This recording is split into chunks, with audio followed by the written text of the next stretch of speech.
वालेकुम स्टूडेंट्स। कल के लेक्चर में हमने डेटा टाइप स्टार्ट किया था जिसमें हमने एक डेटा टाइप इंटीजर को डिस्कस किया था। इंटीजर ऐसी डेटा टाइप जो कि हमारे पास होल नंबर्स या नेचुरल नंबर्स जो हमारे पास होते हैं 1 2 3 उनको स्टोर करने के लिए यूज़ होती है। इसके अलावा हमने डिफरेंट डेटा टाइप्स के नाम देखे थे, आज हम उनको भी पढ़ेंगे। इंटीजर में हमने पढ़ा था कि इंटीजर की फर्दर 5 टाइप्स थी जिसमें साइज और रेंज का डिफरेंस था। बाकी सारी वैल्यूज जो हैं वो स्टोर तो होल नंबर्स को कर रही थी जो विदाउट डेसिमल पॉइंट होते हैं, लेकिन सिर्फ उनमें साइज तो वो मेमोरी पे लेते हैं सेव करने के लिए नंबर को, और रेंज जितने नंबर्स उनमें आ सकते हैं वो डिफरेंट थे। और उनमें अनसाइंड हमने पढ़े थे जिनके साथ कोई साइन नहीं होता। इट्स मीन कि वो सिर्फ पॉजिटिव वैल्यूज को स्टोर कर रहे होते हैं, नेगेटिव वैल्यूज को स्टोर नहीं करते। आज हमने सेकंड जो डेटा टाइप पढ़नी है जो C++ में हम यूज करते हैं वो है real data type. Real data type mean हमारे पास जो रियल लाइफ में डेटा होता है या जिसको हम कहते हैं floating point numbers, decimal point numbers, जिसमें हमारे पास पॉइंट के बाद भी कुछ डिजिट्स आ रहे होते हैं। जैसे हम जब मेजर करते हैं हाइट को, जब हम मेजर करते हैं तो हमारे पास पॉइंट्स में वैल्यूज भी आती हैं। जब हम डिवीजन ऑपरेटर परफॉर्म करते हैं तब हमारे पास पॉइंट्स में वैल्यू आती हैं। तो उनको स्टोर करने के लिए हम रियल डेटा टाइप्स को यूज करते हैं। So real data types are numeric values with decimal points, कि हमारे पास इनमें डेसिमल पॉइंट्स भी आ रहे होते हैं। अब इसमें जो जिन आप लोगों ने सी पढ़ी हुई है इसके लिए हमने पढ़ा था कि ये कौन सी वैल्यूज, इसके लिए जो हम डेटा टाइप यूज कर रहे होते हैं मोस्टली वो फ्लोट होती है। फ्लोट का वर्ड यूज होता है for real, to represent a real type of data. Floating point numbers, इसीलिए इस नाम से इसको हम फ्लोटिंग पॉइंट नंबर्स के लिहाज से फ्लोट भी कहते हैं। और इसमें भी हमारे पास पॉजिटिव एंड नेगेटिव दोनों तरह की वैल्यूज आ सकती हैं। क्या रियल डेटा टाइप्स में पॉजिटिव और नेगेटिव दोनों तरह की वैल्यूज हम स्टोर कर सकते हैं। और वही रूल है कि अगर पॉजिटिव वैल्यू होगी तो उसके साथ आप प्लस लगा भी सकते हैं और उसको स्किप भी कर सकते हैं, बिकॉज साइन अगर नहीं लगा हो तो वो नंबर बाय डिफ़ॉल्ट पॉजिटिव ही कहलाता है। और जो नेगेटिव वैल्यूज होंगी उनके साथ हमने माइनस का साइन ज़रूर यूज़ करना होता है, अदरवाइज वो हमारे पास पॉजिटिव ही कंसिडर होंगी।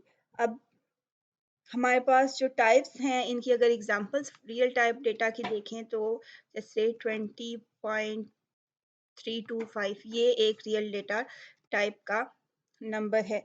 तो इसके लिए टाइप्स ऑफ रियल डेटा में हमारे पास 3 इसकी टाइप्स आती हैं। सबसे पहले आता है फ्लोट, और फ्लोट बेसिकली अगेन क्योंकि रियल डेटा टाइप है तो ये स्टोर करता है रियल न्यूमेरिक वैल्यूज को। अब इनमें भी जो डिफरेंस होगा वैसे ही होगा साइज और रेंज का, बाकी प्रॉपर्टीज वही होंगी जो हमने टॉप पे सारी पढ़ी हैं रियल डेटा टाइप की, इसमें भी वैसे ही नंबर स्टोर हो रहे होंगे। तो ये हमारे पास 4 बाइट्स स्टोर करता है मेन मेमोरी पे या हमारे कंप्यूटर की मेमोरी में, और इसकी रेंज हमारे पास कितनी होती है 3.4 multiply by 10 raise to power -38 से ऑनवर्ड। तो हमारे पास ये इसकी मिनिमम वैल्यू यहाँ से स्टार्ट होती है, और हमारे पास जो इसकी मैक्सिमम वैल्यू है वो कितनी होगी 3.4 इंटू 10 की पावर हमारे पास 30 प्लस 38 आती है। आप 38 लिखें या प्लस 38 लिखें, तो ये इसकी रेंज है कि इतनी वैल्यूज़ को, ये इतने डेसिमल पॉइंट तक की वैल्यूज़ को ये रिप्रेजेंट कर सकता है। इसके बाद हमारे पास जो नेक्स्ट डेटा टाइप है, अब इसमें भी मिनिमम और मैक्सिमम अगर हमने फाइंड आउट करना हो तो उसके लिए हमारे पास यूज़र स्टैंडर्ड आइडेंटिफायर्स या फंक्शंस मौजूद हैं। फ्लोट के लिए हम FLT अंडरस्कोर मिन लिखेंगे तो ये इसकी मिनिमम वैल्यू बता देगा कि इसमें मिनिमम ये जो वैल्यू है कितनी वैल्यू आनी है। और अगर हमें मैक्सिमम फाइंड करना है तो FLT _मैक्स लिखेंगे तो वो मैक्सिमम वैल्यू बता देगा। और इसको ये जो मिनिमम और मैक्सिमम की रेंजेस हैं ये कहाँ से पता चलेंगी, हेडर फाइल जो इसमें यूज़ होती है वो float.h है। float.h में फ्लोट के सारे ऑपरेशंस या फंक्शंस जो हमने यूज़ करने हैं बिल्ट इन वो डिफाइंड हैं ऑलरेडी। इसके बाद हमारे पास जो दूसरी रियल डेटा टाइप है वो है डबल। डबल भी ऐसे ही हम यूज़ करते हैं रियल वैल्यूज़ को स्टोर करने के लिए। अब इसमें डिफरेंस कहाँ पे आएगा कि हमारे पास इसका साइज इंक्रीज ज़्यादा होगा और अगेन इसकी रेंज भी ज़्यादा होगी हमारे पास विद रिस्पेक्ट टू फ्लोट। तो इसमें 8 बाइट्स ऑफ डेटा को आप स्टोर कर सकते हैं और इसकी रेंज जो है हमारे पास वो कितनी है, इट्स 1.7 मल्टीप्लाई बाय 10 की पावर -308। अब देखिए इसमें कितनी ज़्यादा वैल्यूज़ आ सकती हैं। और इसी तरह इस की जो हमारे पास मैक्सिमम वैल्यू है वो हमारे पास 1.7 into 10 raise to power 308 positive में होगा। तो ये हमारे पास मिनिमम और मैक्सिमम इसकी वैल्यूज़ इसमें आ सकती हैं। इसमें वन इट्स मीन कि ये पॉइंट के बाद ये 15 डिजिट्स को स्टोर करता है। इसमें हम पॉइंट के बाद 15 डिजिट्स तक आंसर देते हैं। ओके इसमें हम जब कोई नंबर लिखते हैं लाइक 2 पॉइंट, मैं इसके बाद अगर डिजिट लिखूंगी कि मैं इसकी ज़रा सब्सक्रिप्शन ख़त्म करूं। ओके 2 पॉइंट 2 पॉइंट जब मैं नंबर लिखूंगी तो मैं यहाँ पे 15 डिजिट्स लिख सकती हूँ। ओके तो ये डेसिमल पॉइंट्स के बाद कितने अप टू 15 डिजिट्स एक्सेप्ट करता है या अप टू 15 डिजिट्स प्रिसीजन हमें देता है कि हम इतना ब्रीफली अपने आंसर को प्रिसीजन के साथ लिख सकते हैं डेसिमल पॉइंट्स। और जो फ्लोट है इसमें हमारे पास 6 डेसिमल पॉइंट्स आ सकते हैं। डेसिमल पॉइंट डिजिट्स हमारे पास, पॉइंट के बाद जो डिजिट्स हमारे पास आ रहे हैं वो 6 हो सकते हैं और इसमें डबल में 15 हो सकते हैं। इसके बाद जो थर्ड टाइप है हमारे पास रियल डेटा टाइप की वो है, इनकी भी उन्होंने फंक्शन लिखे हुए हैं आपकी बुक पे, DBL minimum and DBL maximum, जो float.h में ही डिस्क्राइब हैं और वो वैसे ही हमें बताएंगे कि ये जो DBL अंडरस्कोर मेन है ये बताएगा कि इसकी मिनिमम वैल्यू कितनी है और DBL मैक्स जो है वो बताएगा कि मैक्सिमम वैल्यू इसमें कितनी है। जो थर्ड डेटा टाइप है वो है हमारे पास long double data type. Long double mean कि हमने इसकी जो स्पेस है और जो इसकी रेंज है वो लॉन्ग डबल से भी ज़्यादा बड़ी कर दी। अब इसमें हमारे पास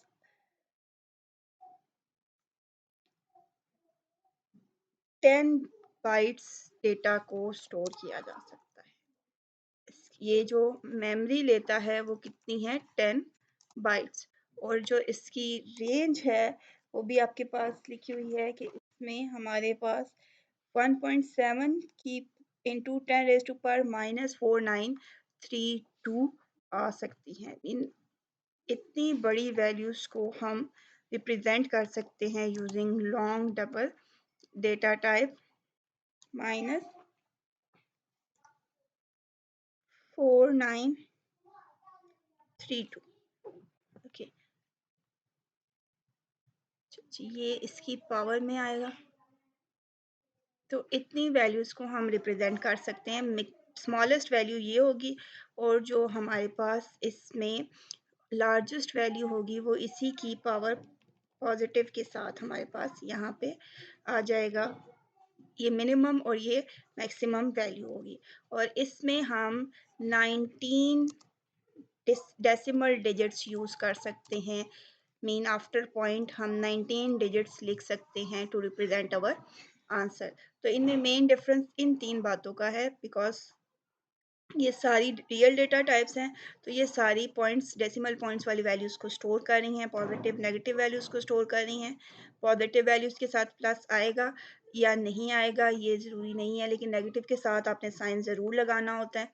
और बाकी इन तीनों टाइप्स में सिर्फ साइज़, रेंज और कितने डेसिमल डिजिट्स वो ले रहे हैं, ये तीन मेन पॉइंट्स इनको एक दूसरे के साथ डिफर करते हैं। तो नेक्स्ट हमारी डेटा टाइप है वो है करेक्टर डेटा टाइप। और करेक्टर डेटा टाइप में हम टेक्स्ट डेटा को जब हमने लिखना होता है तो हम करेक्टर को यूज़ करते हैं।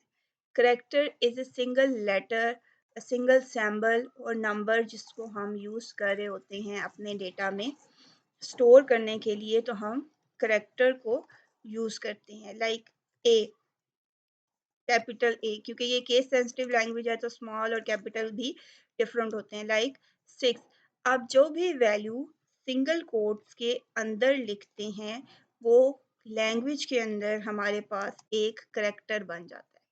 जब भी आप, वो नंबर हो, वो सिंबल हो, वो कोई लेटर अल्फ़ाबेट हो, कुछ भी हो, जब आप उसको सिंगल कोट के अंदर लिखेंगे तो वो आपके पास क्या बन जाएगा, एक करेक्टर बन जाएगा।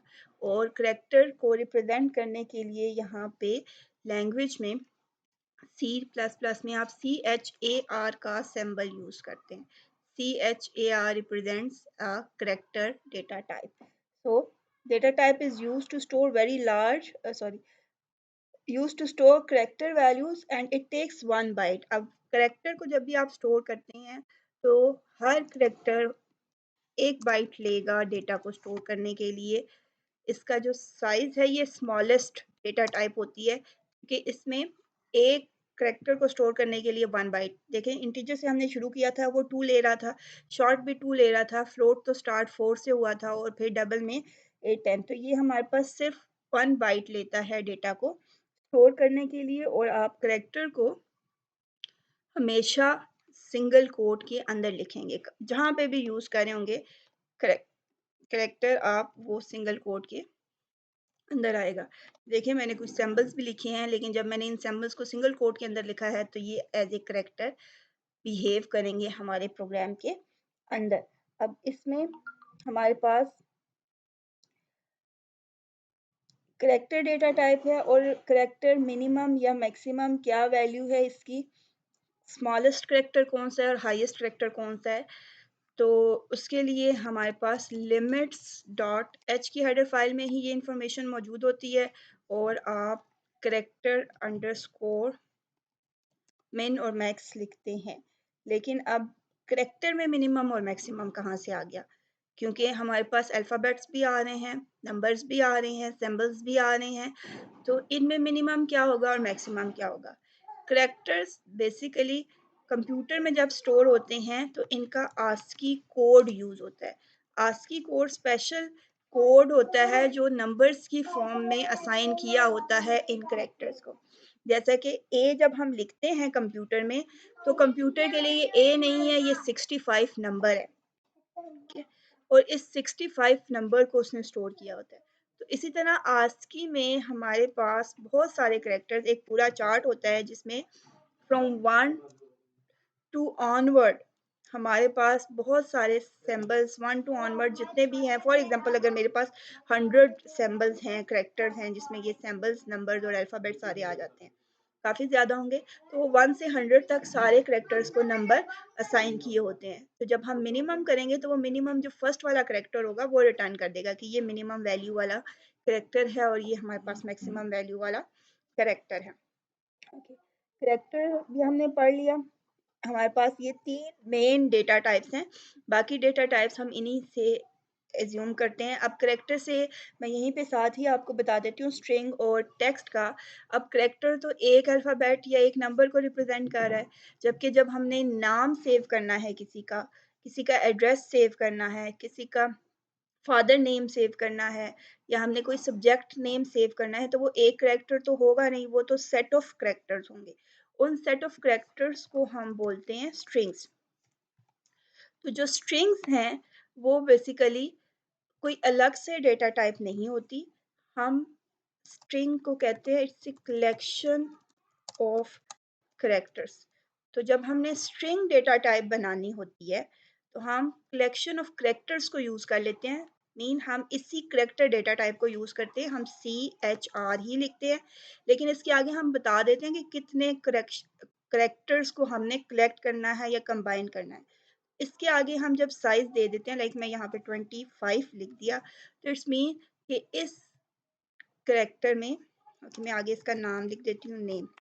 इसका मतलब है कि मैंने जो एक वेरिएबल बनाया है नेम, जिसकी डेटा टाइप करेक्टर है, लेकिन उसमें कितने करेक्टर्स आ सकते हैं? 25। अब ये नेम के अंदर एक करेक्टर नहीं आएगा। जब मैं इसको सिंपल लिखूंगी CHAR और आगे लिखूंगी नेम, अब ये दोनों डिफरेंट हैं। ये वो करेक्टर है, वो डेटा टाइप है जिसमें सिर्फ एक करेक्टर आएगा। जब भी आप इसमें अपना नाम लिखेंगे तो वो सिर्फ पहला अल्फ़ाबेट ले लेगा, बाकियों को स्किप कर देगा। लेकिन यहाँ पे वो 25 करेक्टर्स एक्सेप्ट कर रहा है, मैक्सिमम 25, मिनिमम आप जितने मर्जी उसमें ऐड कर दें। तो ये हमारे पास स्ट्रिंग डेटा टाइप हम इसको कहते हैं, लेकिन ये बनती किससे? करेक्टर से ही। आई होप कि इनका डिफरेंस क्लियर हो गया होगा। अब आपके पास एक छोटा सा प्रोग्राम है एज ए एग्जांपल, जिसमें वैल्यूज़ को डिस्प्ले करवाया जा रहा है। मैं आपको वो एग्जीक्यूट करके बता देती हूँ। इसके साथ ही हमारा जो डेटा टाइप का क्वेश्चन है वो भी एंड हो जाएगा।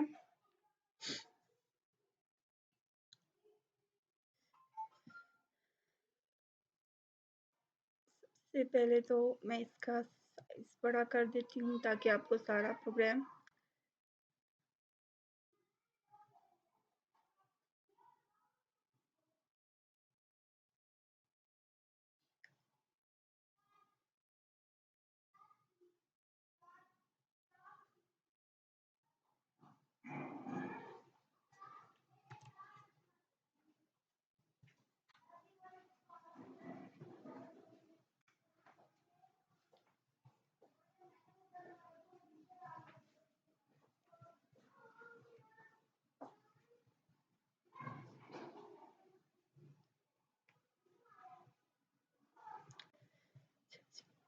ये हमारे पास पूरी स्क्रीन आ गई है। जी मैंने इसमें टर्बो सी स्टार्ट किया है। आपकी बुक पे एग्जाम्पल प्रोग्राम लिखा हुआ है। फर्स्ट एग्जाम्पल हम एज ए प्रोग्राम यहाँ पे सॉल्व भी करने लगे हैं। टर्बो सी हमने स्टार्ट की है और ये देखें यहाँ पे मेरे पास पहले से लिखा हुआ जो फर्स्ट प्रोग्राम हमने किया था वो आ रहा है। मैं इसी को अमेंड कर लेती हूँ। सबसे पहले इंक्लूड iostream.h, ये हेडर फाइल हमें रिक्वायर्ड है। उसके बाद इंक्लूड conio.h, ये iostream आपको बताया था कि इनपुट आउटपुट स्ट्रीम के लिए यूज़ हो रही होती है। और conio जो है ये con स्टैंड्स फॉर कंसोल और io stands for input output. Console input output के लिए यूज़ होता है। उसके बाद void main का फंक्शन, अब देखें वही स्ट्रक्चर जो आपने शुरू में पढ़ा है वही फॉलो हो रहा है। पहले processor directives, then main function और उसके बाद आपके पास आ जाती है बॉडी। तो मैं यहाँ से पहले इसको क्लियर कर देती हूँ क्योंकि हमने अब नया बॉडी चेंज होती है अकॉर्डिंग टू क्वेश्चन, ये बात हमने शुरू में पढ़ी थी। तो ये स्ट्रक्चर हमने बना लिया है। अब इसके अंदर हमने बॉडी नए प्रोग्राम के अकॉर्डिंग, और हमारा प्रोग्राम बेसिकली क्या कर रहा है? करेक्टर्स को प्रिंट करवा रहा है। और करेक्टर्स के, अच्छा जी, अब यहाँ पे सबसे पहले क्लियर स्क्रीन का फंक्शन यूज हुआ है।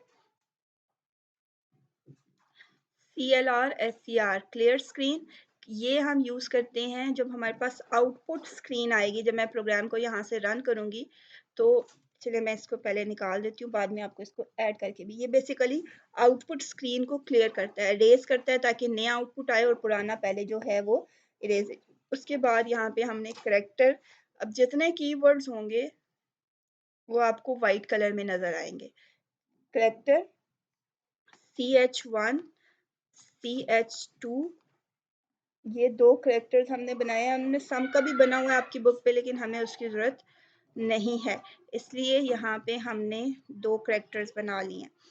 करेक्टर CH1 CH2, ये अब क्या हुआ है, हमने दो वेरिएबल बनाए हैं, उसकी डेटा टाइप लिखी है और आगे वेरिएबल का नाम लिखा है, और दो वेरिएबल्स थे तो इसलिए हमने कोमा दिया और फिर दूसरे वेरिएबल का नाम लिखा है और सेमीकोलन लगा दिया। तो दो वेरिएबल्स, दो यूज़र डिफाइंड आइडेंटिफायर्स हमने बनाए हैं जिनको हमने खुद से नाम दे दिया। अब ये नाम CH1 और CH2 कुछ भी हो सकता है, आपकी बुक पे CH1 CH2 लिखा हुआ है, मैं इसे A B भी कर सकती हूँ। वेरिएबल नाम हम अपनी मर्जी से रख सकते हैं। सिर्फ रूल देखें, सेंटेक्स जो फॉलो करना है वो क्या है कि डेटा टाइप स्पेस, एक वेरिएबल है तो एक लिखें और सेमीकोलन डाल दें, एक से ज़्यादा हैं तो वो कॉमा के साथ लिखें, A कॉमा B और आगे आपने लिख दिया। अब ये जो एक से ज़्यादा है, इनकी डेटा टाइप सेम है इसलिए इनको ऐसे लिखा है। अगर ये B जो है इसकी डेटा टाइप डिफरेंट होती है तो इसे हमें अलग से लिखना पड़ता है। इसके बाद उन्होंने वैल्यू असाइन की है A इक्वल्स टू, अभी मैंने आपको कहा कि जो भी करेक्टर आप लिखते हैं उसको, वेरिएबल नाम को आप सिंगल कोट के अंदर नहीं लिखते, आप वेरिएबल की वैल्यू जो है करेक्टर की उसको सिंगल कोट में लिखते हैं। तो इट्स इक्वल्स टू ए। अच्छा, सी स्टेटमेंट्स में शुरू में भी पढ़ा था कि हर स्टेटमेंट के एंड पे सेमीकोलन आता है, तो मैंने variable a equals to capital A कर दिया, इसका मतलब है मैंने इसको वैल्यू असाइन कर दी है जो कि क्या है ए, और इसी तरह B equals to single quote के अंदर, ये देखिए मैंने इस वेरिएबल को, इन दोनों वेरिएबल्स को वैल्यूज असाइन करनी है। पहले दो वेरिएबल बने हैं और फिर उन दो वेरिएबल्स में वैल्यूज सेव हो गई हैं। ए के अंदर कौन सी वैल्यू आ गई है, कैपिटल ए की, बी के अंदर कैपिटल बी की, और ये बेसिकली हमारे पास क्या हुआ है, हमने वेरिएबल्स को वैल्यू असाइन की है। अब हमने सी आउट की स्टेटमेंट लिखनी है, ये भी आपको बताया था कि सी आउट, SACOUT, सी आउट आपने लिखना है, फिर एंगुलर ब्रैकेट्स आती हैं और ये आउटपुट डिस्प्ले करवाने के लिए। अब जब आप इसके अंदर लिखते हैं तो जो भी मैसेज लिखना होता है वो डबल कोट्स के अंदर लिखते हैं। ये देखिए मैंने दो डबल कोट्स डाले हैं और सारा मैसेज इनके अंदर लिखा जाएगा, करेक्टर्स आर, ठीक है। अब यहाँ पे आपके पास एक चीज़ होती है कि ये जो डबल कोट्स मैंने डाल दी हैं, इसके अंदर मैं जो भी मैसेज, जो भी टेक्स्ट लिखूंगी ये एज इट इज़ लिखा जाएगा। ये क्योंकि इसको एज ए मैसेज, ऐसे टेक्स्ट स्ट्रिंग ले रहा होता है, तो इसमें कोई, इसके अंदर कोई सेंटेक्स फॉलो नहीं हो रहा था, कैपिटल लिखा है, स्मॉल लिखा है, स्पेस दी है, नहीं दी है, स्पेलिंग ठीक है गलत है, वो इसको एज इट इज़ बस प्रिंट करवाता है। लेकिन इसमें सेंटेक्स क्या है कि यहाँ पे स्टार्ट में और एंड पे डबल कोट्स होना ज़रूरी होता है। अब इस स्ट्रिंग के साथ क्योंकि मैंने वेरिएबल की वैल्यूज़ को कंबाइन करना है, तो मैं यहाँ पे सेमीकोलन चलिए लगा लिया।